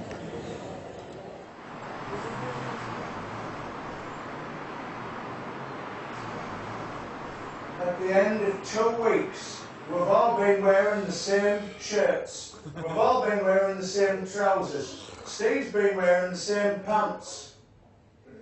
It's time for the final round. At this moment, it's 75 points to this team. The DJ. And the crowd go mad. It is now 78 points to the brother family. We leave you. There are only a handful of questions left. It is jump out of your chairs time. And what we're going to do, these are your Sheffield United team. So if you want to answer the question, you have to shout red. Oh, I love the fact that you're going to shout red. And what we're going to have over here, you need to shout blue. Blue. Let's just have a try. Are you ready? Red. Can I have a Bosman transfer to that? No, you can't. Can we have a claret and blue? No, you can't. I think you'll find that Mr. Hearn won't allow you. Can I just shout United? You can. Yes, you can shout United. United. Right, ready? So let's just are you United over here? 1, 2, 3. United. And the blue over here. 1, 2, 3. Blue. That's the reason that spinning image puppet got so much work. Right, number 1. Right, you jump up. No, you jump up. You jump up. We've got bad jumps. Let's just shout. Why should they just shout? Match of the day presenter. You let's do it. Gary Lineker. Correct. I'll do that. Next, number 2. Co-hosted Big Break with Jim Davidson. Joe Bingham. Correct. It wasn't me. I never did it. Next one. My twin brother. 1972, 1982. 2 all 10. Alex Higgins. Correct. Number 3. You clear all the colours. How many you got? 27. 27. Correct. Hold on. Do you know what? We've been doing this 2 weeks. That is the first question he has got right by himself. A round of applause, please. I think that's a liberty, by the way. Yeah. And I've got Wayne Bridge. Next one. You got 3 right. I've got Selby after 16 and 10. You and Anderson. Number 4. From which country? Dino King. New Zealand. What's going on? But I wasn't looking. Next. It's a very sedate game, still. You just sort of sit and get up and play a few balls. Who's currently world number 1? Yes. Mark Selby. Yeah, Mark Selby.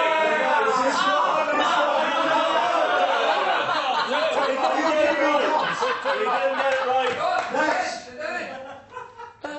Number 6. Overruling. Oh, thank you very much. Overruling. Get out the jump up. Are you happy with that, Ken? No, we are not. Unlucky. So we're giving the extra, giving them out to Yeah, we got it.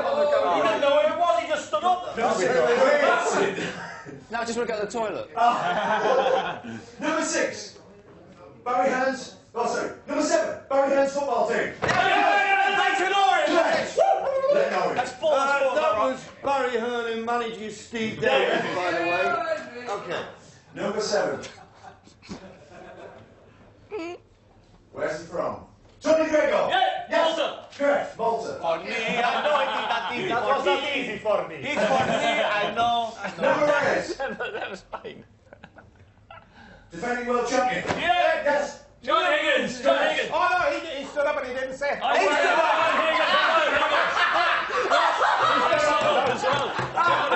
He stood up to that. It was like a porch. He stood up all that. He stood up and said that. Is this on TV too? He put his arms up his ear. Double that. John Higgins. Don't look here. We're on the same team. You gambler. Celebrity juices down. He's from Romford with a Dublin accent from Romford. I don't think so. Number 9. Tell us what you look through. Next one. The only person to be world under 19, world amateur, world professional. Ken Duffy, correct. No, that's not true. Well, according to you, That's at the not back true. it is. Not World Under 19. That's wrong. Okay, Steve Davis. I think that's only fair. He hasn't been in it for ages. And finally, Name the only bird to win the World Snooker Final. Red, John Parrott. Correct! John Parrott. So, at the end of that tournament, the only way you could get one right. I tell you what, Rhian Evans won. And Alison Fisher. And Alison Fisher. The scores. Right. What about the Davis bird? What are the scores? It should be. Right, at the end of that round, the final round, the end of 2 weeks battling in the same livery. Here we are. Scoring 5. We have the DJs. Yes! Too late.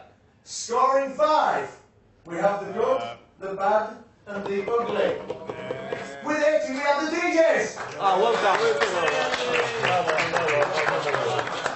Well played. It's a great effort. But with 83, please, much applause for the good, the bad, and the ugly. Now there are many. There are many.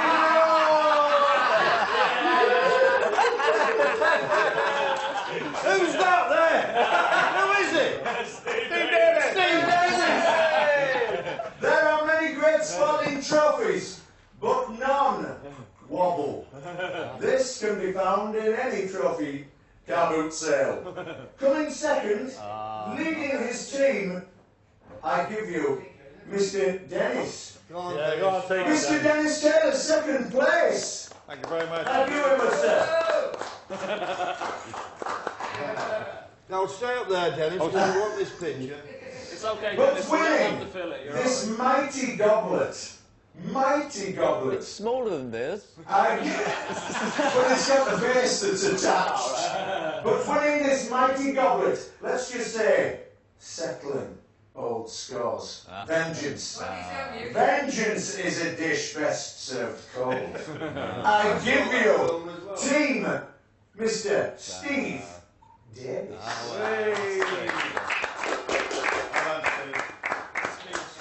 Can you pause to the cameras? Pause to the cameras, guys. Can you bring your team in? Pause to the cameras. Pause to the cameras. Okay, and smile. Can you get the 199? 199 there. 199. 199. Above your head, aloft. My logo's come off. Unlucky. Join us next year for the Steve Davis quiz. Well, you'll have every question about now the I understand why he has to do a hotel. Thank you very much. Cheers. Cheering on. Well done. Thank you very much. Well played, Steve.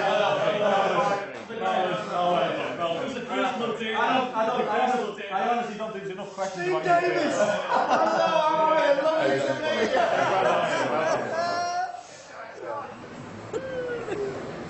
And there's absolutely no truth in the rumour that they've all been asked to go on University Challenge next time. That was an absolute rammy from start to finish, was it not? It was good fun, though. I think you had to be there. You know, I mean, I'd rather not be there. There wasn't a drop of alcohol touched. It was recorded at 7:30 in the morning. No.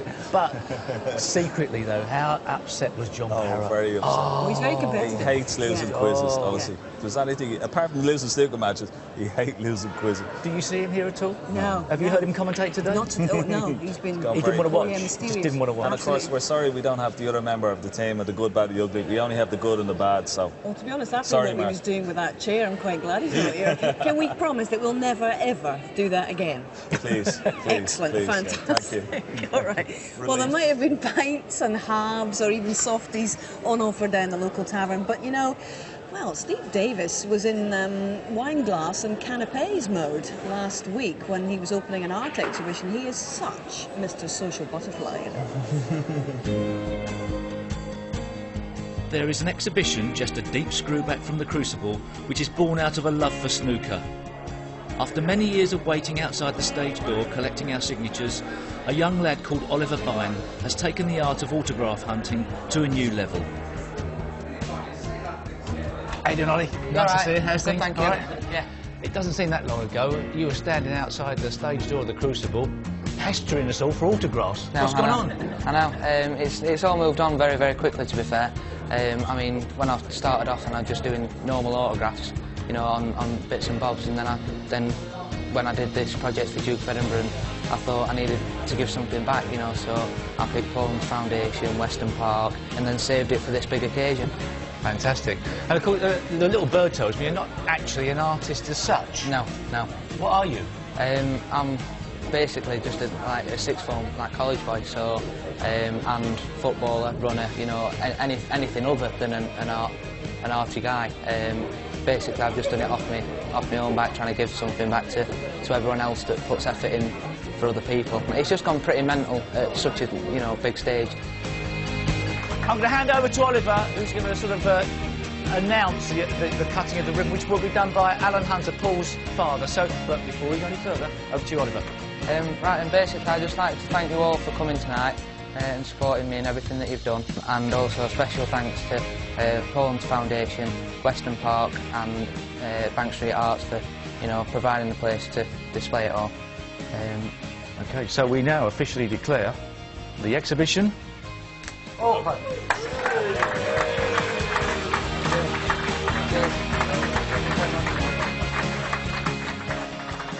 I'd like to thank Oliver for the support for Paul Hunter Foundation, and I just hope he goes from success to success, and I think he will do. With many of the top players, past and present, represented on the walls, one particularly good painting stood out. Tell me about this. Basically, in an abstract way, through art, I've tried representing not only how you play, but also your 6 world champions winning. So each triangle for the Red Bulls is representing each world championship you personally won. So if it hadn't been for that black ball I missed against Dennis Taylor in the 1985 World Championship final, there would have been another... There'd have been a 7th one. Perhaps. That looks remarkably like a Dennis Taylor pose. And there's one, that's the triangle I'm missing. That's the one I really wanted. That's nice, I like that. That's a good one. Oh, what's this? Hold on. What's that? Unfortunately, that's the black ball that you missed. I suppose you had to put that in, didn't you? Yeah. Couldn't you have done that a bit more abstractly so it didn't give me nightmares that it was round and it was black? OK, what's your favourite? This one here. You've Some big names here. Yeah, you've Wait got a minute, the late Alex Higgins as well. Wow. And they're all world champions? They are, yes. They're the 17 past world champions. And anybody can come along and put a bid in? Can do, yeah. The starting bid's 147, and then it goes up £1.47, then? No. Oh, more? OK, yeah. Fair enough. Well, I think you'll get some takers. And of course, the one thing is, the world of memorabilia these days, and if you're an autograph collector, you'll know, there's a lot of memorabilia that's being sort of mass-produced. These are the originals, the one-offs. They are, You've made some prints. I have done, yeah. But these are the one-offs. These are the originals. Original ones. It's... Right then. This is just incredible. I can't believe how many people have come. I don't know how Oliver's feeling, because I keep looking round and thinking, this is just out of control, in a nice way. He's done so much. To say this is just a hobby, just something he does to relax, but he wanted to give something to charity and do something different for his Duke of Edinburgh. It's just become massive, but it's really brilliant. I'm so proud of him. I think everybody here is. It's amazing. Tell me, if you make it as a footballer, which is your first love? It is, yeah. If you make it a footballer, will you ever turn down an autograph, Hunter? I will not now. That's hand on heart. Remember those words. I will do. It's on camera now. Yes, remember the name Oliver buying and his autographs. And I know, Kenny, that you're really impressed by them. You're a bit of a connoisseur. You love your art. Well, I wouldn't say connoisseur, but I couldn't paint the front railings on my house, but I do love art. I certainly appreciate what he's done there. He's got some beautiful pieces there, you know, and historical pieces as well, you know, particularly some of the world champ Alex Higgins, who's since passed, you know, that'd be a real collector's item. It's a beautiful piece, but, you know, fair play to him. We've seen him many times, you know, outside the Crucible, even down at the qualifiers, getting the autographs, and he's a lovely kid. I'm delighted for what he's done there. It's really remarkable stuff. And they're selling.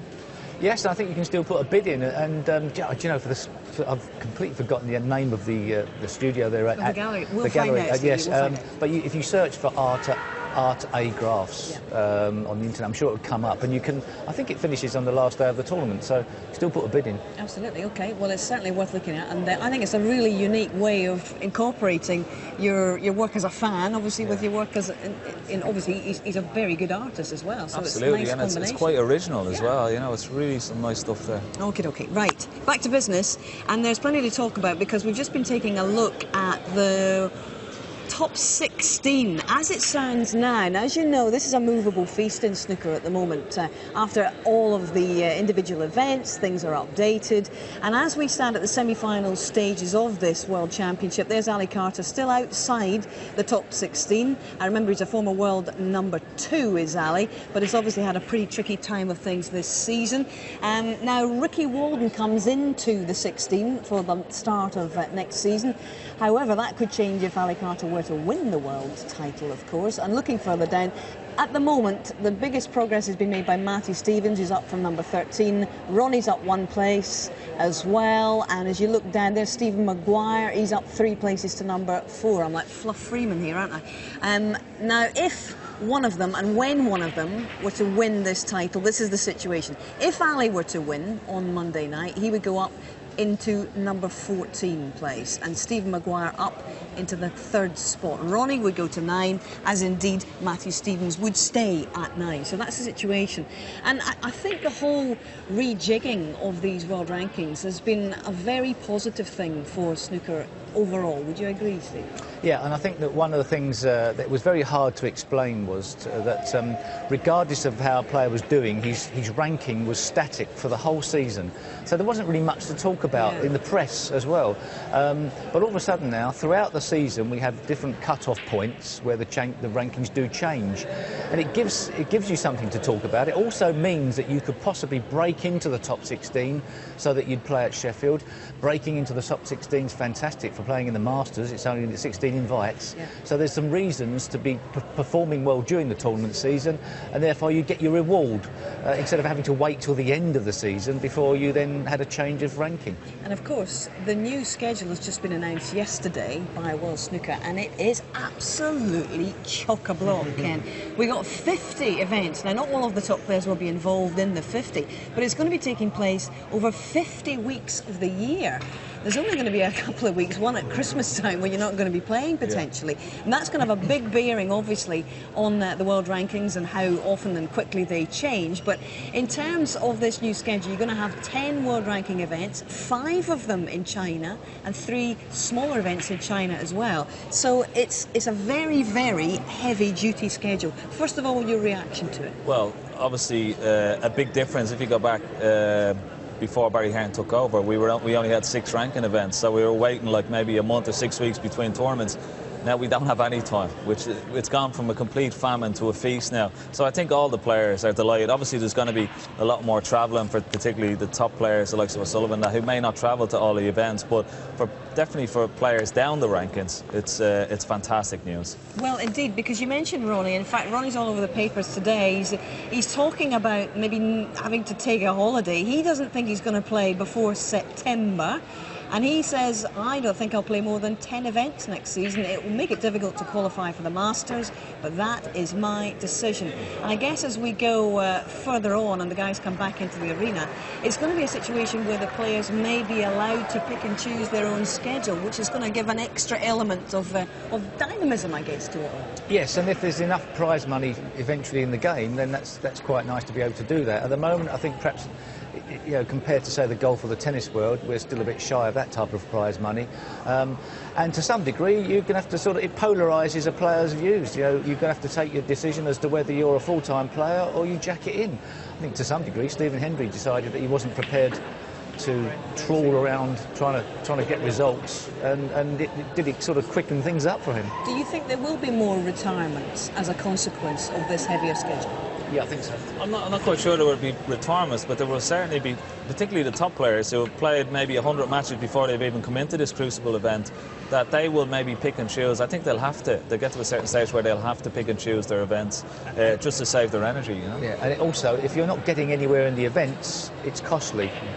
It's okay if you're getting to the final stages, so yeah, it may actually increase people's decisions to jack it in, to be quite honest, but you will get some great players turning out in their place. But also what it will do, it will encourage players trying to come into the game, that there are lots of prize money on offer. It will encourage younger players to actually pick up the game, whereas like 3 or 4 years ago there wasn't really a future for snooker. Now there is a future for snooker, that you can earn lots of money, lots of opportunities to earn money, and lots of opportunities to make a living. So that will encourage more players, because we need more younger players all over the country, all over the world, playing snooker for the future of the sport. Well, Barry Hearn indeed echoed those sentiments. He said this is going to be a young man's sport. So that's the future perhaps, but this is the present. And back we go to this semi-final. That was all very interesting to see how the rankings are going and where they're going. And of course, the gentleman sitting next to me, he doesn't have to worry about rankings, because he's retired, even though he would probably have been around number 23 in the world. But it's great to have you in the commentary box, Stephen.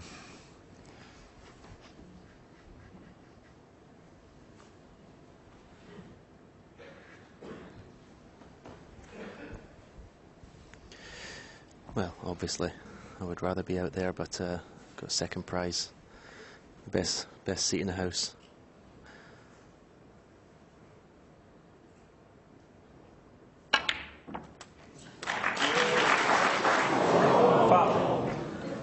Matthew Stevens, full. The middle pocket's always in the same place, Dennis. It never moves, but still, that was very unlucky to go in off there. Hit that superb.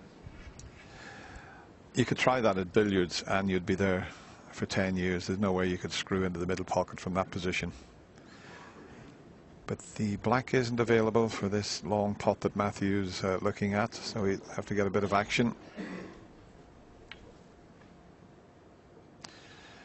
Matthew was having a look up and putting his tongue out at his family. I think that was Freddie, his sonny, probably. That's Freddie there, and his wife Claire next to Freddie.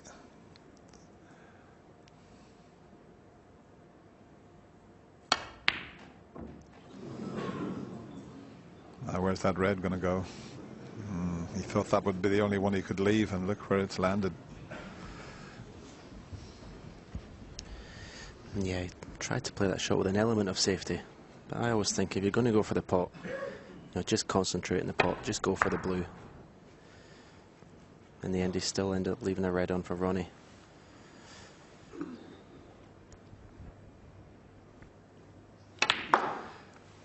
Yeah, that last shot that Matthew took on is the type of shot that a lot of players practice.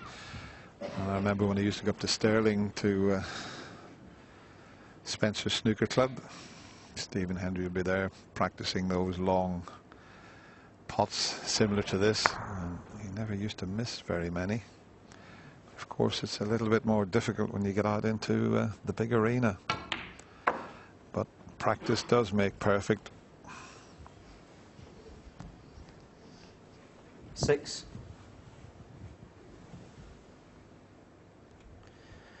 Ronnie immediately taking the opportunity to clear the black here. 7. Soft screw.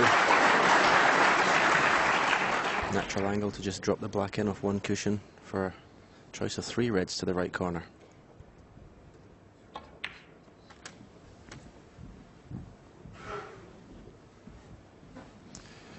Once again, playing 14. and leaving himself a choice of reds. If he pulled up a little shorter, he had the one to the right of the pink. Now he's got this. 15. Might have to look at the pink here because he's not the right angle on the blue.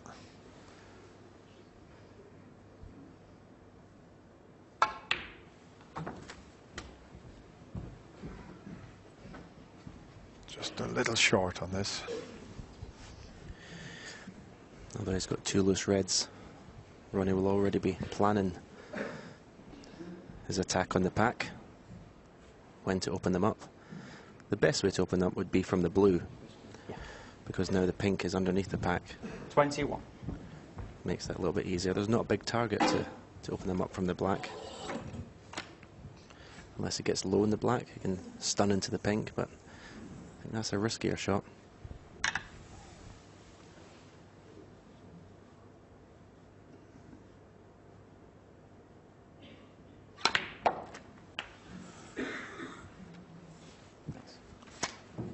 Well, because of the way he's finished on the black, he might have to play the cannon here. I think his plan was, as you were thinking now, Stephen, leave the black, pot the black, the red to the right of the bunch, up for the blue, and then into the bunch of reds, but might have to change his plan here and go into them this time.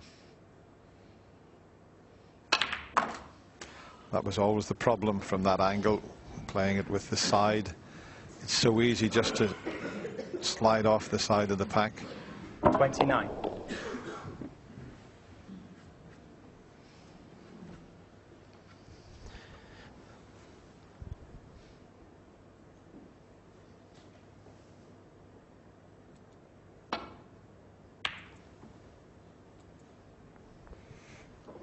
Ronnie O'Sullivan, 29. That will irritate Ronnie. When he's in the balls, he expects to win the frame, and one does it every time he's at the table, so that was a good chance there.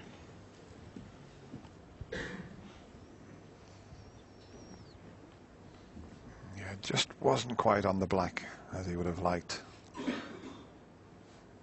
But after winning the frame before the mid-session interval with that magnificent 110 break, like you say, Stephen, he wanted to try and clinch this with one visit. What has Matthew spotted here? Is there a red that he can feel he can pot and find the gap? I think there might just be. That's very tight.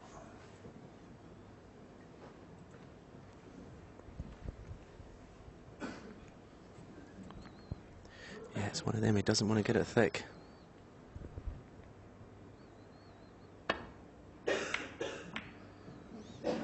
And he didn't get it thick. But the cannon on the brown has left a chance for Ronnie.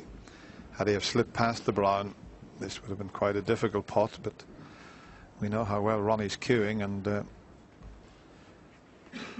okay, they're not a gimme, but the form he showed before the mid-session interval, you would expect him to get close to this, and he'll automatically finish on pink or black.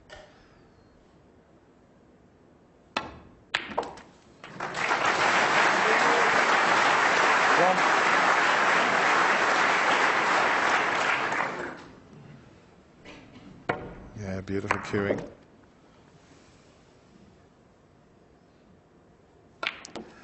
Two more sessions to be played. One tomorrow morning and the concluding session tomorrow evening.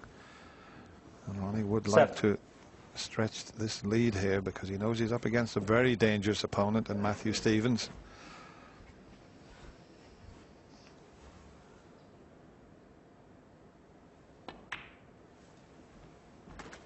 Eight.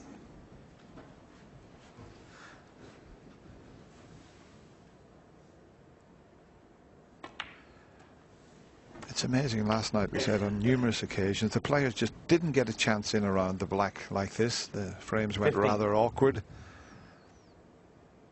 Reds up the other end of the table. 16. Tactical play. Neither player really got chances like this, so it's totally different today.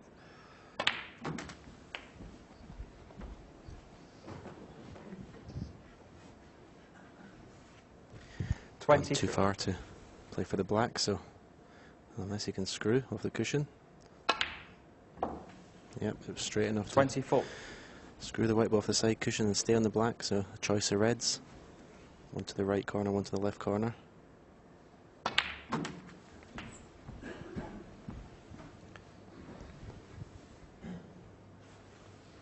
$31.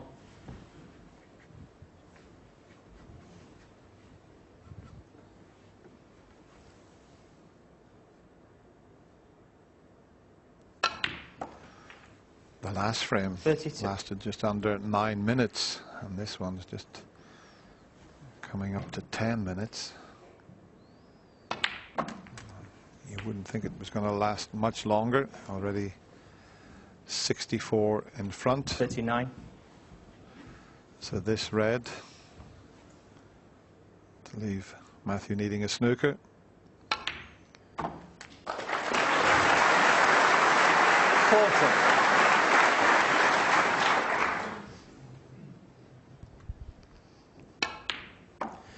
Yeah, and this is 3 in a row for Ronnie. Matthew needs to get a frame on the board quickly. Doesn't want Ronnie running away and winning 3 out of 4 of these frames of this second session.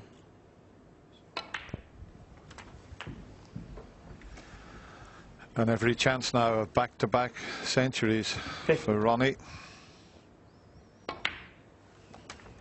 51. Yeah, he seems to have found another gear, Dennis. Matthew won the first 2 frames to level the match at 5 each.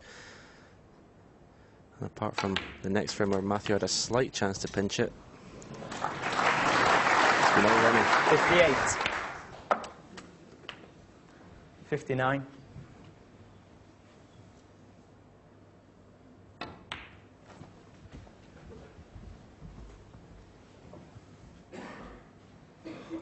64. 65.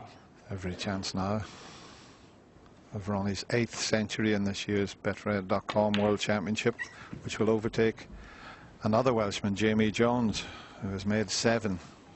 71. 73. It really is poetry in motion. 76. This game is just not that 80. easy, but he's making it look so.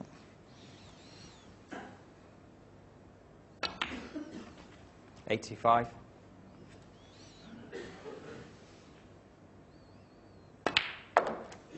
91.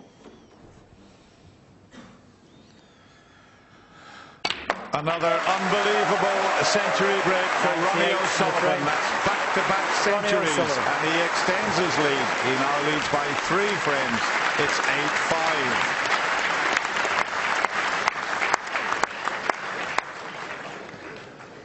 8-5. Well, Stephen, he really, as you said, he slipped up a gear, and he is one of the players that can do that. And when you're sitting in your chair, as Matthew is, there's not a lot you can do about this.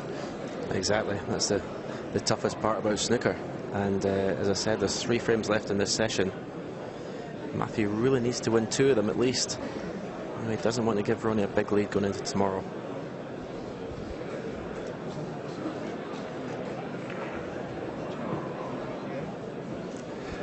There's the stats, and you can see the difference, the safety success rate. Ronnie's moved ahead in that. Well ahead in total points, as you can see. The pot success, Matthew's got to improve on that.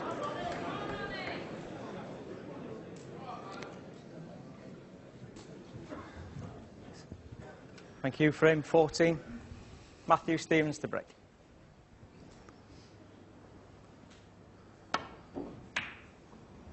And Stephen, I was getting a bit excited at the end of that frame as Ronnie cleared up, saying back-to-back centuries. It was in fact a 98 break, so he came up 2 short.